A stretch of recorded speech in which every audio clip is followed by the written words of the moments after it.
ខ្ញុំស្លាប់ទៅហើយតែប្រលឹងនៅឈាមខ្ញុំអើយត្រាចហើយដាងអស់កលបុតហើយភ្ញាក់ក្រោកឡើងមកជួយប្រយុទ្ធដៃកាន់អាវុធកុំចាប់នៅសត្រូវដេញចោលចង្រៃជាតិចោលសួរពូជអាចោលអើយកុំហូចវិញ្ញាណព្រាមទៅទឹកដីខ្មែរយើងតពូជកូនចៅដូច្នេះខ្មែរត្រូវខំថែរក្សា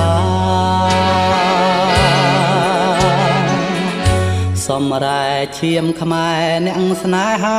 ជាតិស្រែខែម្ដងទៀតអស់ជាតិខែមរាក្រោកឡើងកូនខ្មែរស្រុកស្រែចំតាជួយវាយប្រហារចៅបំផ្លាញជាតិកុំចាត់ឲ្យអស់ឈាមថោកចង្រៃកុំបងអើយអង្ដាយស្ងៀមតទៅទៀត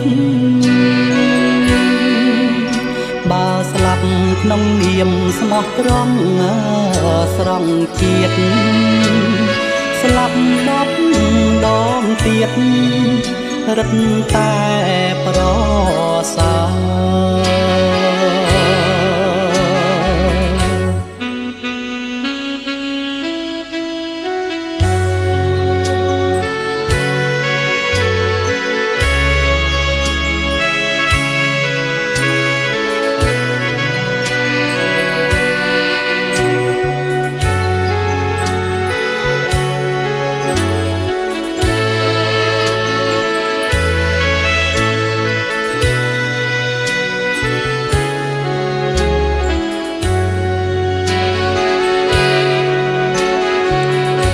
សម្រែឈាមខ្មែរអ្នកស្នេហា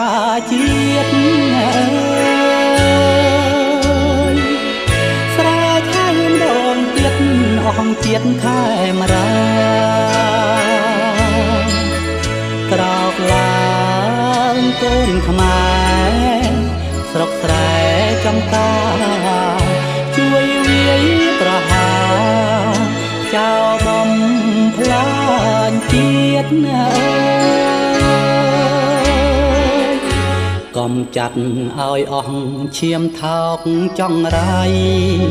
កុំបងអើយអង្ដាយស្ងៀមត